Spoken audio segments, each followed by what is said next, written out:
안녕하세요. 오늘도 서현살롱을 찾아주셔서 감사합니다. 결혼 1년차 여성입니다. 얼마 전 저희 부부의 결혼 1주년 기념일이 있었어요. 그런데 의미 있어야 할 그날이 저희 부부의 이혼 기념일이 되었지 뭐예요. 지금은 어느 정도 상황도 마음도 정리가 돼서 마음의 안정을 찾았지만 당시만 해도 제 인생이 완전히 끝나버린 것 같은 참혹하며 힘들었어요. 다른 사람도 아닌 제 친정 부모님과 관계된 일이라서 더 감정적으로 반응할 수밖에 없었거든요. 저희 부모님은 롤러코스터 같은 파란만장한 인생을 살아오신 분들이에요. 저희 부모님이 결혼할 당시만 해도 친할아버지가 하시던 사업이 잘 돼서 부유한 생활을 할 수 있었대요. 해외여행 자유화가 시작된 지 얼마 안 됐는데도 저희 부모님이 미국으로 신혼여행을 다녀오실 정도였으니까요. 제 어린 시절 사진들을 보면 대저택 잔디마당에서 온 가족이 단란한 일상을 보내는 순간들부터 해외 유명 여행지에서 휴가를 즐기는 사진까지 꽤 부유한 시절을 보낸 듯 흔적들이 남아있어요. 하지만 모든 일이 그렇듯 세상에 영원한 건 없다고 할아버지 회사가 급변하는 사회에 적응하지 못하고 도태되기 시작하면서 모든 게 변해버렸어요. 그러다 IMF를 겪으면서 회사는 결국 공중분해되고 말았죠. 부자가 망해도 3년은 간다고 하는데 저희 친가는 그러지 못했어요. 회사가 부도 위기에 처하자 어떻게든 회사를 살려볼 생각에 할아버지는 전 재산을 들여 수습에 나섰고 그 바람에 집 한 채 남기지 않고 모든 걸 다 날리는 꼴이 되고 말았거든요. 그 충격으로 쓰러지신 할아버지는 병원에 입원한 지 얼마 안 돼 세상을 떠나고 말았어요. 사람이 위기에 처했을 때 진정한 내 편을 가릴 수 있다고 하던데 할아버지가 살아계실 적 금전적으로 많은 도움을 받았던 친인척들은 할아버지 장례식에 거의 오지 않았어요. 다 망한 우리 가족이 자신들한테 손을 벌릴까봐 먼저 손절을 한 거예요. 반면에 일적으로 할아버지와 인연을 맺었던 하청업체 사장님들은 자신들도 어려울 텐데 당장 살 곳도 없어서 막막한 저희 가족을 위해 십시일반으로 돈을 모아 월세 단칸방을 구해주셨어요. 할아버지께서 죽는 순간까지 하청업체의 도산을 막기 위해 당신이 평생 일군 재산을 다 털어 넣었다는 사실을 알기 때문이었죠. 남도 이렇게 은혜를 갚는데 가족임에도 더군다나 저희 할아버지께 가장 많은 도움을 받고 살았던 작은할아버지는 혹여 그동안 자신이 빌려 쓴 돈을 갚으라고 할까봐 제일 먼저 연락을 끊었어요. 할아버지 장례가 끝난 이후에도 전화 한 통 없었고요. 장례가 끝나고 아빠가 곧장 취직을 할 수 있었던 건 하청업체 사장님 중 한 분의 도움 덕이었어요. 어르신이 하청업체들 줄도산당하는 거 막으시느라 전 재산을 다 쓰신 거라는데 내가 어떻게 가만히 있을 수 있겠습니까? 우리 공장도 사정이 그리 좋지 않아서 월급은 많이 못 주겠지만 그래도 가족들 끼니 걱정은 덜 수 있을 겁니다. 아무쪼록 힘내서 살아가세요. 언젠가 아빠가 그러시더라고요. 회사가 넘어가고 할아버지마저 돌아가신 마당에 믿었던 집안 사람들한테 배신을 당했을 땐 정말 주저앉고 싶은 심정이었다고요. 그래도 아빠가 이를 악물고 버틸 수 있었던 건 아빠한테 의지해 있는 가족들과 자신들도 어려울 텐데 선뜻 도움을 주신 주위 분들 덕분이었다고요. 호랑이는 죽어서 가죽을 남기고 사람은 죽어서 이름을 남긴다고 하던데 너희 할아버지는 사람을 남기고 가신 셈이야. 살아보니 사람을 절망에 빠뜨리는 것도 사람이고 절망에 빠진 사람을 구하는 것도 결국엔 사람이더라. 한순간에 천국과 지옥을 넘나들었던 아빠는 가끔 제게 이런 말씀을 하곤 하셨는데 그 말의 의미를 온전히 다 이해하지는 못했어도 어느 정도 짐작은 하겠더라고요. 부모님과 삼촌이 생계를 위해 열심히 일은 했지만 한번 무너진 가게는 좀처럼 다시 일어설 기미를 보이지 않았어요. 당시엔 사회 전반적으로 경기가 안 좋아서 아빠를 제외하고는 일용직을 전전해야 했기 때문에 온 가족의 벌이로도 당장 먹고 사는 문제 외에는 신경 쓸 여력이 없었거든요. 거기다 할머니가 지병으로 병원 생활을 반복하시는 바람에 더더욱 생활이 어려웠어요. 그러니 제가 초등학교에 들어갈 때까지도 저희 가족은 단칸방에서 생활을 해야 했죠. 시어머니의 시동생까지 데리고 단칸방에서 살아야 했지만 저희 엄마는 그때가 오히려 더 행복했다고 하더군요. 물론 생활은 어려웠지만요. 잘 살 때는 대면대면하던 식구들이 좁은 방에서 살을 부대끼며 살다 보니 서로를 이해하는 마음도 커졌다고요. 어쩌다 먹는 통닭 한 마리에도 서로 닭다리를 양보하기 바빴거든요. 그 집에서 저희는 4년 넘게 살고서야 방 2개짜리 전셋집으로 이사를 할 수 있었어요. 그 사이 할머니가 세상을 떠나시고 삼촌이 결혼을 해 가정을 이루어서 5식구였던 우리 가족은 3식구가 되었어요. 고등학교 진학한 저는 생활고 때문에 인문계를 포기하고 실업계 고등학교에 가기로 결정했어요. 부모님 마음은 어떻게든 저를 대학까지 보내고 싶어 하셨지만 안 그래도 힘든 부모님께 제 학비 걱정까지 끼치고 싶지는 않아서 인문계 진학을 포기하고 실업계 고등학교에 진학을 했어요. 결과적으로는 잘한 결정이었죠. 미용 고등학교를 졸업한 저는 운 좋게 실력 있는 헤어 디자이너 선생님 밑에서 일을 시작하게 되었거든요. 어떤 분야든 마찬가지겠지만 첫 스승으로 누구를 만나느냐에 따라 인생이 달라지곤 하는데 저는 그런 면에서 정말 운이 좋았던 것 같아요. 저희 선생님은 실력적인 면에선 정말 탑급이시거든요. 다만 성격이 좀 괴팍하세요. 저희 업종이 손님들 비위를 잘 맞춰야 하는 직종인데 저희 선생님은 그게 안 되거든요. 성격이 직설적이라서 거짓말을 못해요. 그렇다 보니 저희 선생님을 찾는 손님들은 호불호가 갈리는 편이에요. 정직해서 좋다는 사람과 융통성이 없어서 싫다는 사람으로요. 그건 스태프들도 마찬가지였어요. 아니, 오히려 스태프들이 더 선생님 성격에 예민하게 반응했어요. 일적인 면에선 깐깐함까지 더해져서 정말 비위 맞추기 힘든 분이거든요. 그래서 그렇게 실력이 좋음에도 밑에서 오래 버티는 제자들이 얼마 없었어요. 워낙 일을 빡세게 시키는 데다 자신이 보기에 실력이 미심쩍으면 절대로 진급을 시켜주지 않고 내보내거든요. 5년이든 10년이든 실력을 쌓기 전까지는 손님 머리를 맡기지 않아서 중간에 포기하고 나가는 직원이 태반이었죠. 그런 선생님 밑에서 저는 10년을 배웠어요. 그중 3년간은 실장으로 일했고요. 실장을 맡게 되면서 선생님과 개인적으로 많이 친해질 수 있었어요. 그 바람에 저희 선생님이 일적으로는 부족함이 없는 사람이지만 실상에서는 빈틈이 많은 분이시라는 것도 알게 되었죠. 마음이 어려서 힘든 사람을 그냥 넘기지 못하는 것도 그때 알았어요. 난 널 보면 예전에 내 모습이 떠올라. 그래서 널 보면 마음이 짠하고 그렇다. 이쪽 일하면서 사람한테 하도 당해서 절대로 정주지 말자 각오했는데 이상하게 너한테는 그게 안 되네. 저희 집 사정을 어느 정도 아시는 선생님은 저를 유독 잘 챙겨주셨어요. 가끔 일이 끝나면 둘이 근처 시장에 있는 호프집에서 맥주를 마시곤 했는데 자리가 자리라서 그런지 저도 모르게 사적인 얘기를 털어놓게 되었어요.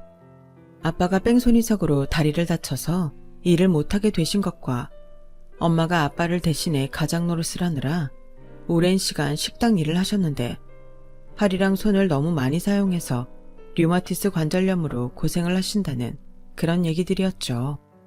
특히 손을 많이 써야 하는 일인데 그게 힘드니까 일을 오래 하실 수가 없어요. 결과적으로 저희 집에서 실질적인 가장은 저인 셈이죠. 그래도 지금은 많이 안정된 거였어요. 예전엔 1년에 2-3번씩도 이사를 다녔는데 이젠 생활이 많이 안정돼서 돈을 모으기 시작했거든요. 고작 해야 겨우 3천 남짓 모은 상황이지만요. 제 사정을 들으신 선생님은 그동안 많이 힘들었겠다며 어깨를 토닥여 주셨어요. 근데 너 독립할 생각은 안 해봤어? 이제 슬슬 독립 생각할 때도 됐잖아. 너라면 어디 가서도 실력 없다는 소리는 안 들을 거야. 저도 그러고 싶긴 한데 모아놓은 돈이 얼마 없어요. 돈 좀 모았다 싶으면 전세 보증금 올려달라고 연락이 오고, 또 돈 좀 모았다 싶으면 아빠 수술비랑 엄마 병원비로 돈 들어가고, 어떻게 된 게 제 지갑엔 구멍이 뚫렸는지 들어오는 족족 나가기만 하네요. 고등학교를 졸업한 이후로 10년을 일했지만 모은 돈이 얼마 없다는 말에 선생님은 잠시 생각을 하시더니 그러시더라고요. 돈만 있으면 독립할 생각은 있는 거지? 그런 거면 그 돈 내가 빌려줄게. 너도 알다시피 내가 남편이 있니 자식이 있니?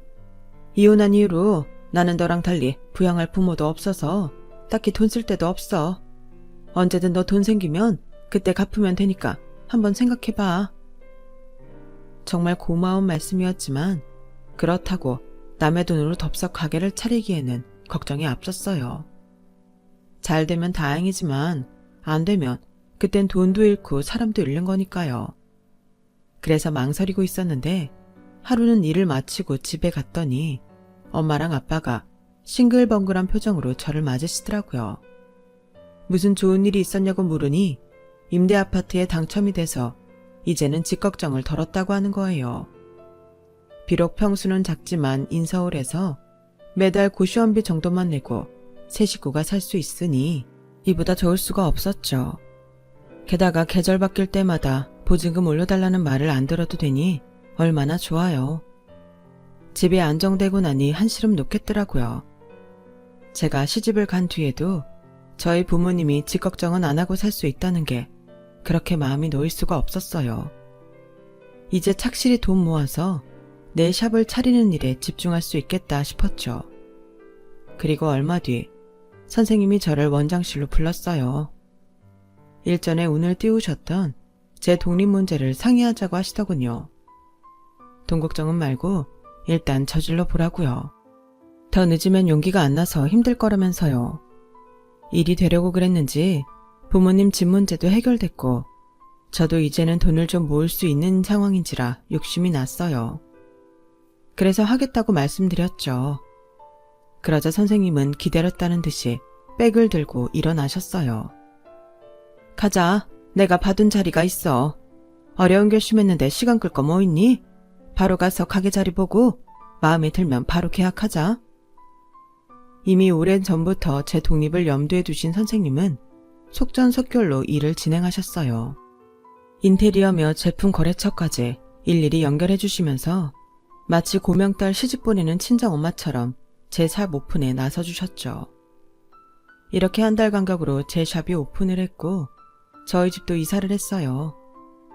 샵을 오픈하고 초반에는 아직 단골 고객이 없어서 고전을 했지만 그때마다 선생님은 고객도 끌어다 주시고 한동안은 가게 월세도 대신 내주셨어요. 그리고 4개월이 넘어가던 무렵부터는 저희 샵 매상이 안정돼서 직원 월급도 주고 제 인건비까지 나오게 되었어요. 그리고부터는 단골도 좀 생기고 샵이 조금씩 성장해 나가기 시작했어요. 그렇게 2년이 넘어가자 예약 손님만으로도 하루 스케줄이 꽉 찰 정도로 바쁜 나날이 이어졌죠. 오픈한 지 1년간은 수시로 찾아와 조언을 해주시고 도움도 주시던 선생님도 이제는 안정권에 들어선 것 같으시며 이젠 네가 알아서 꾸려보라고 하시더군요. 그 말을 듣는데 이제 정말 독립을 했다는 실감이 났어요. 한편으로 겁도 나긴 했지만 그보다는 기대감이 더 컸던 것 같네요. 그러던 어느 날이었어요. 오전 예약이 취소가 돼서 원장실에 앉아 쉬고 있는데 직원이 문을 두드리더라고요. 예약 없이 오신 손님이 있는데 원장님한테 받고 싶다고 그런다고요. 그래서 어차피 시간도 비었겠다. 이참에 영업도 할 겸 나갔죠. 단아한 외모의 중년 여성이었는데 얘기를 나누다 보니 저희 엄마랑 나이가 같으시더라고요. 피부도 좋고 옷차림도 산뜻해서 나이보다 10년은 젊어 보였어요. 원장님은 나이가 어떻게 돼요? 어쩜 젊은 분이 이렇게 큰 샵을 가지고 계시나? 대단하네요. 제가 나이를 말하자 자신도 제 또래의 아들이 있다며 반가워하셨어요. 거기까지는 좋았는데 펌을 하는 내내 아들 자랑은 어찌나 하시는지 나중에는 좀 피곤하더라고요. 그래도 끝까지 웃는 얼굴로 응대를 했죠. 우리 아들이 인물이 그렇게 좋아요. 인물이 좋으면 능력은 좀 빠져도 될 텐데 세상에 공부를 또 그렇게 잘해서 대학도 잘 갔잖아요. 어머, 내가 너무 우리 아들 자랑만 했나요? 아니에요. 괜찮습니다. 아드님이 무척 자랑스러우시겠어요. 내가 30의 남편이랑 이혼을 했거든요. 사는 동안 그렇게 내 속을 썩이더니 끝내는 딸 같은 여자한테 빠져선 전 재산 들어먹고 빈털터리가 됐지 뭐예요. 그래서 위자료 한 푼 못 받고 애만 데리고 이혼했어요. 그동안 나 살아온 인생 얘기하면 살 밤낮을 떠들어도 모자라요. 사는 게 너무 힘들어서 안 좋은 생각도 했었는데 나만 보고 있는 아들 녀석 생각에 그러지 못했어요. 내 아들은 아들이 아니라 내 생명의 은이라니까요. 처음엔 아들 자랑만 너무 하길래 있는 집 사모님이라서 신경 쓸 게 아들밖에는 없나 보다 생각했어요. 이런 집에 며느리로 들어가는 여자는 참 힘들겠다 생각까지 했죠. 그런데 얘기를 듣다 보니 고생도 많이 하시고 같은 여자로서 안 됐다는 생각도 들더라고요. 저희 부모님 얼굴도 겹쳐 보여서 더 짠했던 것 같아요. 그날 머리를 하고 간 손님은 거의 매달 저희 샵을 찾았어요. 펌도 하시고 염색도 하시고 가끔은 영양을 하러도 오셨죠. 모임이 있을 때는 어김없이 드라이를 하러 오셨어요. 그럴 때마다 그놈의 아들 자랑도 빼놓지 않으셨죠.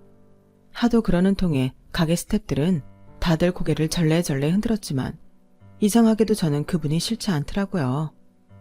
지금 생각해보면 이게 다 인연이 되려니까 그랬던 것 같네요. 저랑 많이 친해진 손님은 머리하는 날이 아니어도 샵으로 종종 찾아오곤 했어요. 간식거리를 사들고 오기도 하고 잡채나 갈비 같은 음식도 만들어다 주곤 하셨어요. 그러다 언젠가는 져주려고 일부러 더했다며 김장김치도 가져다 주셨죠. 그러던 어느 날이었어요. 그날은 샵이 휴무일이라서 집에서 쉬고 있었는데 손님이 전화를 하셨더라고요. 청아씨 쉬는 날인데 내가 방해한 건 아니야? 정말 미안한데 혹시 오늘 시간 좀 내줄 수 있어? 아들이랑 영화를 보기로 했는데 갑자기 회사에 일이 있대서 나 혼자 보게 생겼지 뭐야. 조금 피곤한 감은 있었지만 평소 워낙 저한테 잘해주시는 데다 극장에서 영화를 본 지도 꽤 돼서 나가겠다고 했어요. 손님은 갑자기 불렀는데 나와줘서 고맙다며 영화도 보여주시고 밥도 사주셨어요. 그리고 헤어질 무렵 아들이 다니는 회사가 근처에 있다며 집까지 차로 데려가 주겠다고 하더군요. 잠시 뒤 식당 앞에 도착한 손님의 아들은 굳이 차에서 내려 인사까지 하더군요. 그저 엄마의 단골 헤어샵 주인일 뿐인데 극진하게 대하는 걸 보니 사람 됨됨이를 알 것 같았어요. 그래서 아주머니가 늘 그렇게 아들 자랑을 했구나 생각했죠.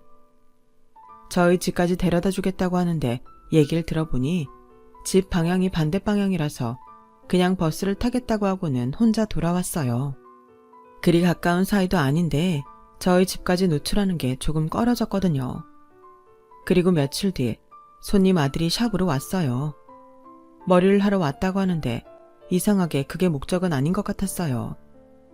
머리를 하는 내내 힐끔힐끔 저를 쳐다보는데 딱 봐도 제게 관심이 있는 것 같았거든요. 사실 그건 저도 마찬가지였지만요. 아주머니 말대로 얼굴도 잘생기고 예의 바른 데다 대화도 잘 통했으니까요. 머리가 거의 마무리가 되자 남자는 주위를 살폈어요. 그리곤 손님이 자신밖에 안 남았다는 걸 확인하고는 빙그레 웃으며 말하더군요. 저랑 맥주 할래요? 실은 끝나고 같이 얘기 좀 하고 싶어서 마감 시간 맞춰서 왔거든요. 거절하시면 상처받을지 모르는데 어떻게 하실래요? 어쩌긴 어쩌겠어요. 당연히 코를 외쳤죠. 그날 같이 근처에서 치맥을 하면서 서로에 대한 참색전을 벌인 우리는 얼마 뒤 사귀기 시작했어요. 저희가 사귄다는 얘기를 들은 아주머니는 기다렸다는 듯이 샵으로 달려오셨어요. 잘 됐어. 내가 자기랑 내 아들 연결시켜주고 싶어서 얼마나 안달했는데 정말 잘 됐다.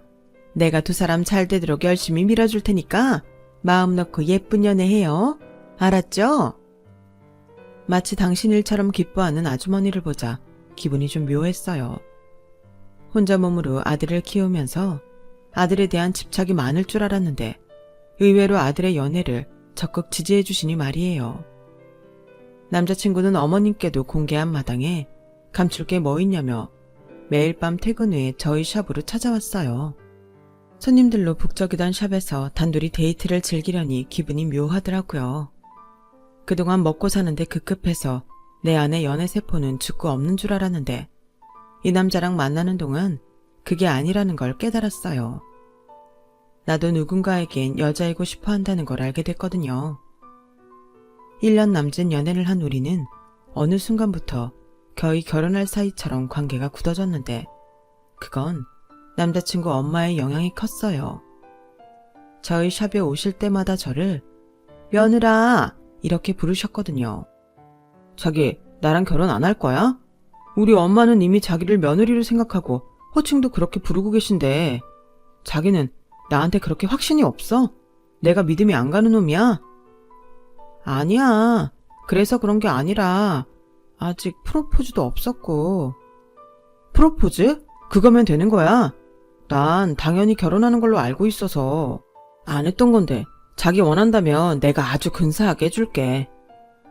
말이 끝나기가 무섭게 남자친구는 프로포즈 준비를 시작했어요. 뭐가 그리 급하다고 그 주가 끝나기도 전에 번갯불에 콩 볶듯 후다닥 해치웠죠. 그리고는 서둘러 우리 부모님과 만날 날을 잡았어요. 그동안 제가 만나는 사람이 있다는 건 알았지만 뭘 하는 사람인지 어떻게 생긴 사람인지 몰랐던 부모님은 꽤 놀라시더라고요. 하나뿐인 딸이 결혼할 남자라는 말에 만나보기도 전에 결혼을 승낙하셨어요. 그런데 정화야, 우리 집으로 초대하기엔 집이 너무 좁지 않을까? 사위는 100년 손님이라는데 우리 집 보면 실망할 것 같아서 말이야. 엄마, 재민 씨는 그런 걸로 사람 판단하고 그러는 사람 아니야. 그냥 우리 사는 그대로 보여줘도 전혀 불편해하지 않을 사람이라고. 모르긴 해도 처음 본 순간부터 마치 10년은 알고 지낸 사람처럼 다정하게 굴걸. 하지만 제 말에도 불구하고 엄마는 아무래도 집으로 초대하는 건 창피하다시며 한정식 집으로 약속 장소를 정하셨어요. 그럼에도 불구하고 남자친구는 제 예상대로 난생 처음 보는 저희 부모님께 서글서글하게 굴면서 사위 노릇을 했어요. 물론 저희 집에 초대받지 못한 건 아쉬워했지만요. 양가 부모님께 인사를 드린 이후 결혼은 속전속결로 진행이 됐어요. 결혼 얘기가 나오고 한 달도 안 돼서 결혼식 날짜도 정해지고 예식장까지 정했지만 선생님이 걱정을 하시더라고요. 너무 빠른 거 아니야? 자기 나이를 생각하면 빠른 결혼은 아니지만 결혼 얘기가 나온 지 얼마나 됐다고 벌써 결혼식이야? 내가 한번 실패를 해봐서 그런가? 나는 좀 걱정이 되네. 정말 괜찮은 거야? 시어머님과 알고 지낸 것도 1년이 넘었고 결혼 얘기만 안 했을 뿐이지 이전부터 결혼은 기정사실처럼 여겨졌어요. 선생님이 무슨 걱정을 하시는진 잘 알겠는데요. 저 이 결혼 하고 싶어요. 이 남자 아니면 안 될 것 같거든요. 그래, 본인이 좋다는데 어쩌겠어. 그럼 갖고 싶은 거 하나 골라놔. 냉장고든 세탁기든 비싼 걸로. 생각 같아선 같이 다니면서 혼수도 봐주고 싶지만 알잖아, 나 바쁜 사람인 거. 대신 돈으로 채워줄 테니 부담 갖지 마. 제 가게를 차릴 때도 이자 한 푼 안 받고 돈을 빌려주셨던 선생님은 제 혼수 중 가장 비싼 전자제품을 해주셨어요. 그렇게 순풍에 돛을 단 듯이 흘러간 결혼 준비는 순조롭게 종착지인 결혼식 당일까지 흘러갔어요. 신혼여행은 시어머니가 추천해주신 몰디브로 정해서 4박 5일간 다녀왔어요. 생각 같아선 더 길게 가고 싶었지만 샵을 오래 비울 수 없어서 아쉽지만 어쩔 수 없었죠. 꿈같은 신혼여행을 마치고 인천공항에 내린 우리는 저희 집으로 먼저 갔어요. 엄마가 이바지 음식을 준비해 두셔서 인사드리는 순서를 그렇게 정했거든요. 그런데 그때까지는 까맣게 잊고 있었는데 남편이 저희 집을 방문하는 게 이번이 처음이더라고요. 첫 인사를 드릴 때도 그렇고 상견례 때도 밖에서 만났기 때문이었죠. 저 멀리 저희 부모님이 사시는 아파트 로고가 보이자 남편이 그러는 거예요. 이제야 내가 처가에 방문을 하는구나. 솔직히 그동안 집에 초대를 안 해줘서 좀 섭섭했었어. 미안. 평수도 좁고 사는 게 엉망이라서 엄마가 창피하다고 하셔서 그런 건데 자기가 서운해할 줄 알았으면 진작 데리고 갈 걸 그랬네. 그렇게 아파트 지하 주차장에 파킹을 하고 입구로 들어서려는데 남편이 그러더라고요. 좋은 아파트라서 입구부터가 다르네. 네, 뭐 좋은 아파트긴 하죠. 저희가 임대라서 평수가 좁은 게 흠이지만요. 엘리베이터를 타고 현관 앞에 도착한 우리는 벨을 눌렀어요. 그리고 현관문이 열리자 순간 남편 얼굴에 실망감이 묻어나더군요. 순식간이라서 정확히 파악을 하지는 못했지만 분명 실망한 표정이었어요. 자기야, 우리 집 너무 좁아서 실망했어? 아니야. 부모님 두 분이 사실 집인데 넓어봐야 청소만 힘들지. 말은 그렇게 했지만 평소 넉살 좋게 저희 부모님 앞에서 말도 잘하던 남편이 그날따라 입을 꾹 다문 채 묻는 말에만 단답형으로 답을 하기만 했어요. 미묘하게 남편의 심기가 불편하다는 걸 깨달았지만 제가 아는 척을 하면 남편도 저희 부모님도 서로 불편할 것 같아서 저는 일부러 평소보다 말도 많이 하고 들뜬 척 연기를 했어요. 그렇게 인사를 드리고 시댁으로 돌아오는데 남편이 불쑥 그러더라고요. 그 아파트 시세가 어떻게 하나? 네임밸류가 있어서 평수가 작아도 꽤 비싸지. 그게 실은 우리 부모님 사시는 곳은 임대야. 보증금도 일반 아파트들보다 훨씬 싸고 임대료도 얼마 안 돼. 뭐? 임대? 남편은 꽤나 놀랐는지 급브레이크를 밟았어요. 그리고는 잠시 멍한 표정으로 저를 멀뚱멀뚱 바라보았죠. 그럼 자기 부모님 임대 아파트에 사시는 거야? 그럼 자기도 얼마 전까지 그 집에서 같이 살았어? 난 그런 줄도 모르고. 남편은 꽤나 실망한 사람처럼 고개를 떨궜어요. 일부러 속이려고 한 건 아니야. 근데 우리 부모님이 임대 아파트에 사시는 게 그렇게 우리 결혼에 영향을 끼칠 일인 거야? 비록 임대에 살고 계시지만 우리 부모님 내 도움 안 받고 사실 정도는 돼. 혹여 장인 장모가 자기한테 매달려 살까봐 걱정이라면 그런 걱정은 안 해도 돼. 그 말을 하면서 내심 기분이 안 좋았어요.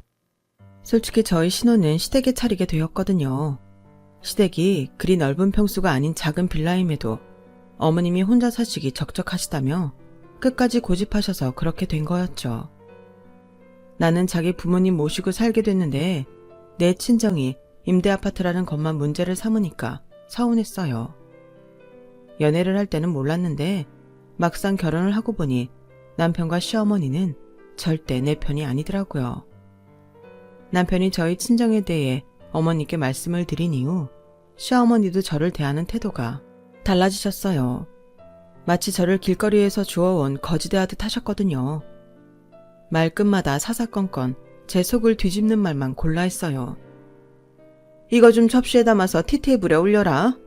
하참, 넌 이런 거 못 먹어봤겠구나. 이거 먹을 줄은 아니? 나 원참 아무리 없이 산다고 해도 멜론 하나 못 먹어봤을까 봐요. 그런데도 어머님은 일부러 더 과장된 손짓으로 저를 놀리듯 말씀하셨어요. 어머님, 저희 친정이요. 지금은 사는 형편이 그래도 예전엔 잘 살았어요. 저희 부모님은 그 시절에도 신혼여행을 미국으로 다녀오셨을 정도라고요. 그러니까 저희 친정 무시하는 말씀은 하지 말아주세요. 누가 뭐라니? 넌 가난한 집에서 자라 그런가? 왜 사소한 일에 자격지심을 그리 느끼니? 얘, 없이 산 거 티나. 그러지 마. 세상에, 결혼 전에는 그렇게 저를 예뻐하시던 시어머님이 이렇게 180도 변할 줄은 정말 몰랐어요. 아니, 친정 부모님이 임대 아파트에 사는 게 죄인가요? 어쩜 이럴 수가 있는 거죠? 남편도 그렇고 시어머니도 그렇고 이런 사람들인 줄 알았으면 결혼 안 하는 건데 후회 막급이었어요. 그렇게 시댁에 정이 떨어져 지내던 어느 날이었어요. 샴푸실에서 직원들이 소곤거리는 소리가 들리더라고요. 일부러 들으려고 그런 건 아닌데 그 앞을 지나다 우연히 듣게 된 거였죠. 원장님 요즘 시집살이로 힘드신가 봐. 아무래도 그때 그 일이 마음에 걸리네. 그냥 말씀드릴 걸 그랬어. 그랬으면 그렇게 빨리 결혼 결정 내리시진 않았을지 모르잖아. 현주씨, 그게 무슨 소리야?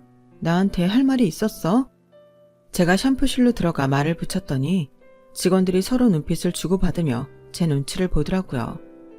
그래서 괜찮으니까 말해보라고 설득을 했죠. 그랬더니 실은 선생님이 결혼 결정 내리시기 전에 말이에요. 남편 되시는 분이 가게에 오셔서 이것저것 많이 물어보셨어요. 가게 보증금은 얼마인지, 대출금은 얼마인지, 게다가 월 매출까지 다요. 제가 말씀 안 드렸더니 부동산 찾아가서 다 알아보고 오셨더라고요. 그리고 며칠 뒤 프로포즈 하신 거고요. 결혼 날짜 잡히고는 가게 장부까지 뺏어서 보고 가셨어요. 그런 일을 왜 진작 나한테 말 안 했어?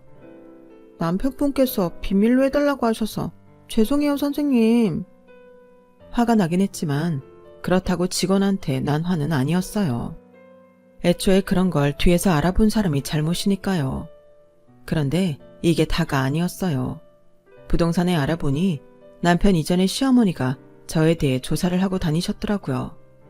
그러니까 처음부터 내가 돈이 있는 사람인 줄 알고 접근을 했던 거예요.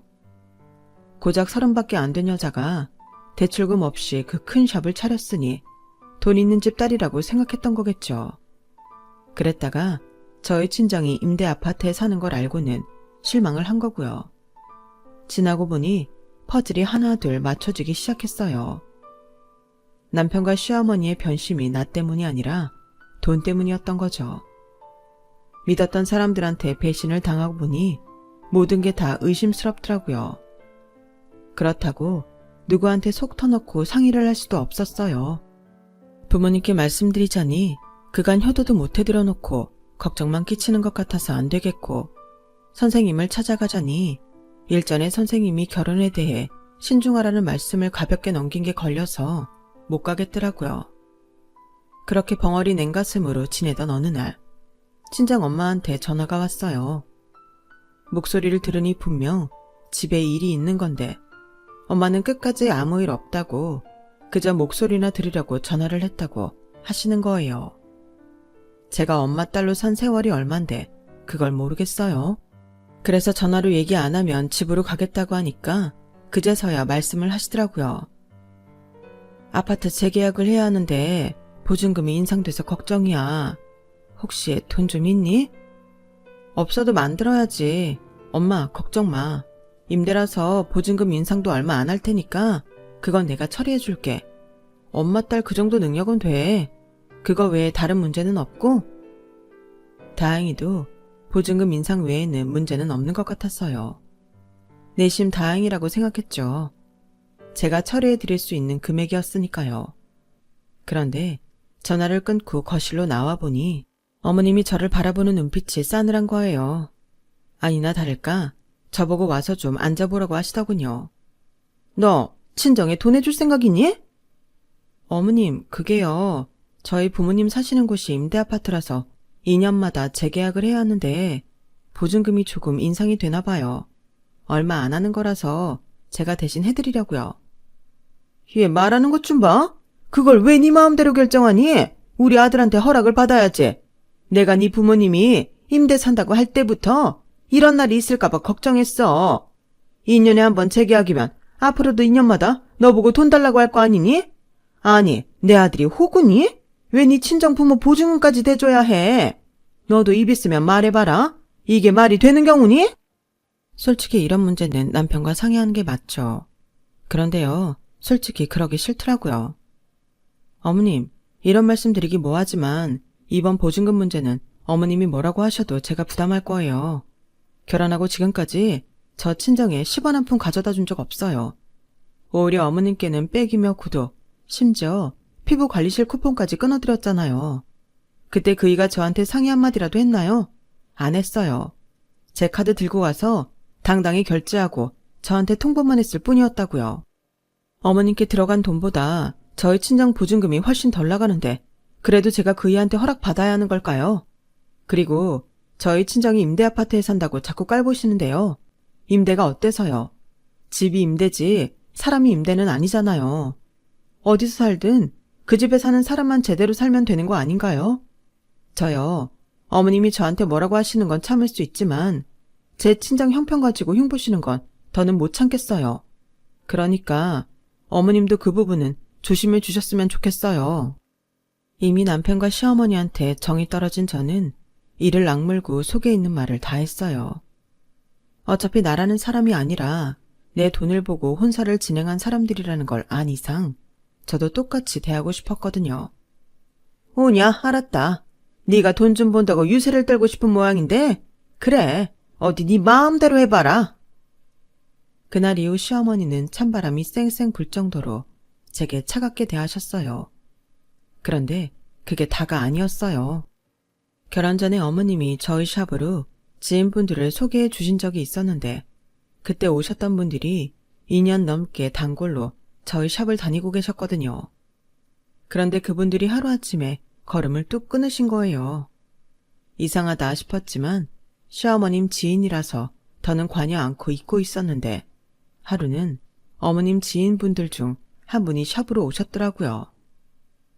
나 여기 온 거 자기 시어머니한테는 비밀이야. 도대체 그렇게 사이좋던 고부간이 어떻게 찢어졌길래 시어머니가 며느리 가게에 가지 말라는 소리래. 집에서 무슨 일 있었어? 어머님이 그러세요. 제 가게에 가시지 말라고? 나뿐만 아니라 우리 계모임 사람들 죄다 그 소리 듣고 발길 끊었잖아. 나도 딴 데서 파마하다가 하도 안 나와서 여기 온 거야. 내 머리가 파마가 잘 안 되잖아. 근데 자기도 참 안 됐다. 부모도 없는데 시어머니하고도 등지고 살게 되다니 외로워서 어떡해? 네? 그게 무슨 말씀이세요? 부모가 없다뇨. 저희 결혼식 때 오셔서 저희 부모님 보셨잖아요. 그분들이 부모님이라고? 아닌데.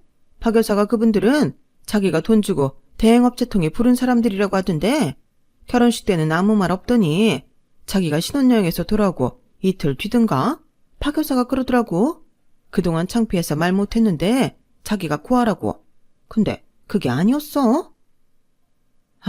그러니까 저희 친정이 임대아파트에 산다는 걸 안 뒤로 주변에 제가 구하라고 했던 거예요.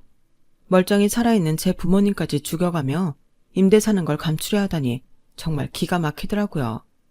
그래서 그날 샵이 끝나고 집에 돌아가 어머님께 그 얘기를 했어요. 그럼 거지 새끼들처럼 임대아파트에 사는 인간들을 내 사돈이라고 소개할 수 있겠니? 솔직히 난 지금 당장 너랑 네 부모 고소하고 싶은 심정이다. 어떻게 임대 사는 걸 속이고 결혼을 할 수 있니? 땡땡땡 아파트 대단지 산다길래 집이 좀 사나보다 했더니 그 임대아파트 산다며? 나 원참 창피해서. 임대아파트 사는 게 왜요? 저희 부모님 지금까지 남들한테 손가락질 받을 일 한 번 안 하고 열심히 살아오신 분들이에요. 어머님한테 거지 취급받을 이유 없다고요. 그리고 제 부모님이 임대 사는 거랑 저희 결혼이 무슨 상관이죠?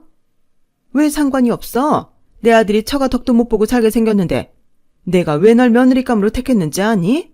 네가 하반끈도 짧고 직업도 변변치 않지만 그래도 네가 가게를 가지고 있어서 그런 거였다. 한 달 매출이 그 정도면 금세 돈 벌어서 내 아들 뒷바라지는 걱정 없이 해주겠다 싶었는데 거지 같은 부모가 딸렸을 줄 누가 알았겠니? 봐라. 벌써부터 네 부모는 임대 보증금도 못 만들어서 출가 외인인 너한테까지 손 벌리잖니.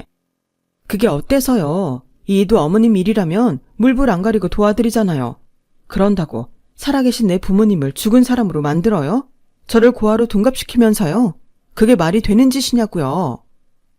그랬더니 옆에 있는 남편이 뭐라는 줄 아세요? 당연한 거 아니야. 혹시라도 자기 부모님이 임대 사는 거 아는 사람이라도 나오면 어떡해. 세상이 넓은 것 같아도 그렇지가 않다고.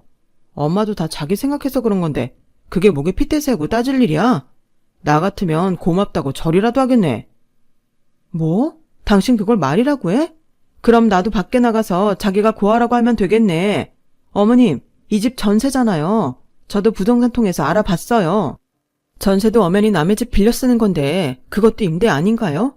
임대 사는 시어머니 창피하니까 저도 시어머님이 돌아가셨다고 하는 게 좋을 것 같은데 어머님은 어떻게 생각하세요? 너 정말 막 나가자는 거니? 어디서 날 임대 사는 거지들이랑 같은 취급을 해. 너 이 집 보증금이 얼만 줄이나 알아? 자그마치 2억 3천이야. 니네 부모가 사는 임대 아파트랑 하늘 땅 차이라고. 순간 코웃음이 나왔어요. 저희 부모님이 사시는 임대 아파트는 임대 분양 아파트로 보증금이 2억 5천짜리거든요.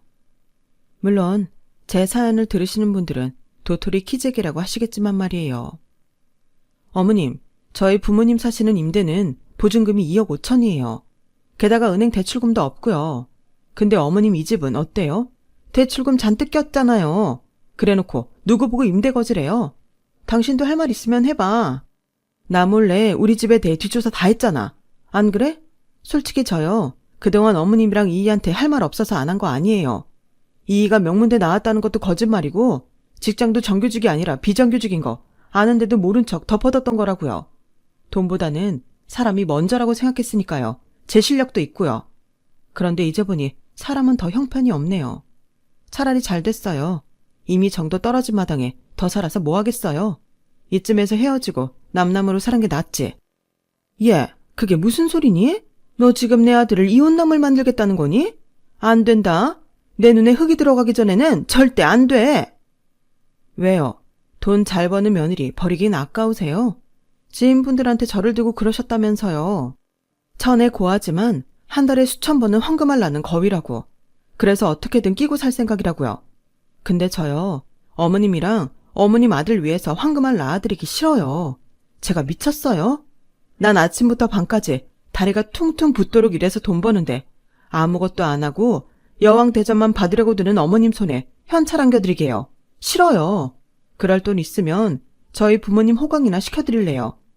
당신도 마찬가지야. 셔터맨으로 살 생각 가지고 있나 본데 요즘은 든든한 보안 업체가 엄청 많아서 셔터맨이 필요 없는 세상이야. 그러니까 일찌감치 꿈 깨고 스스로 벌어서 자기 어머니 부양할 생각이나 해. 참, 내가 해온 혼수는 내가 고스란히 들고 나갈게. 자기는 결혼할 때 따로 해온 거 없으니까 챙길 것도 없겠네. 그러자 남편이 제 손을 덥석 잡으며 그러는 거예요. 어차피 중고로 팔아도 제가 못 받을 텐데 TV는 위자료로 나한테 주면 안 돼? 80인치 TV 보다가 다른 TV로는 영화 못 보겠단 말이야. 응, 자기야. 오늘이 우리 결혼 기념일인데 그 정도 선물은 해주고 갈 수 있잖아. 응? 제발 TV는 두고 가라. 와, 살다 이런 거지 같은 놈은 또 처음이었어요. 나 같으면 더럽고 치사해서라도 TV 달라는 말은 안 할 텐데 그걸 달라고 매달리다니. 싫어. 그건 우리 선생님이 해주신 거야. 당신이 정 큰 TV를 갖고 싶으면 열심히 벌어서 사서 써. 어디서 거지 근성이야. 암튼 내 뜻은 확실히 전했으니까 그렇게 알아. 짐은 이번 주말에 챙겨갈 테니까 내가 해온 혼수는 손끝 하나 대지 말고 놔둬. 안 그랬다간 손해배상 청구할 거야. 그날 저는 그 길로 친정으로 갔어요. 그리고는 부모님께 자초지종을 말씀드렸죠. 딸 자식이 결혼 1년 만에 이혼을 한다는데 걱정 안 할 부모님이 어딨겠어요. 하지만 부모님도 이혼 반대는 안 하시더라고요. 친할아버지가 돌아가실 때 사람한테 된통 당한 경험이 있으셔서 아닌 사람들과는 연을 딱 끊는 게 상책이라는 걸 알기 때문이었죠. 그리고 그 주 주말 저는 이삿짐 센터 직원분들과 함께 시댁으로 갔어요. 그리고는 먼지 한 톨까지 탈탈 털어서 나왔어요. 물론 시어머니와 남편이 저를 순순히 보내주지는 않았어요. 경찰까지 불러서 더러운 꼴을 보고서야 보내주었네요. 어느덧 이혼의 상처도 가시고 저는 여전히 제 일에 매진하며 살아요. 선생님께 빌린 돈도 착실히 갚아나가면서요. 반면에 남편과 시어머니는 이혼의 여파로 꽤나 힘든 모양이더라고요. 저를 보증수표 삼아 여기저기서 돈을 빌려 썼는데 이혼 소식이 퍼지자 다들 돈을 돌려달라고 한 모양이에요. 하마터면 제가 그 빚을 다 갚아가며 살았을지 모른다는 생각을 하니 빠른 손절이 답이었다는 생각이 드네요. 고작 1년 살고 이렇게 사연을 보내는 게 우습긴 하지만 제 사연을 통해 성급한 결혼을 하시려는 분들에게 경각심을 불러일으킬 수 있다면 그걸로 만족합니다. 결혼은 속도전이 아니라 탐색전인 것 같습니다. 지금까지 제 사연을 들어주셔서 감사합니다. 행복한 오늘 보내세요. 여러분, 사연 댓글에 응원과 현명한 조언 부탁드려요. 좋아요와 구독은 저에게 큰 힘이 됩니다. 오늘도 좋은 일 가득하세요.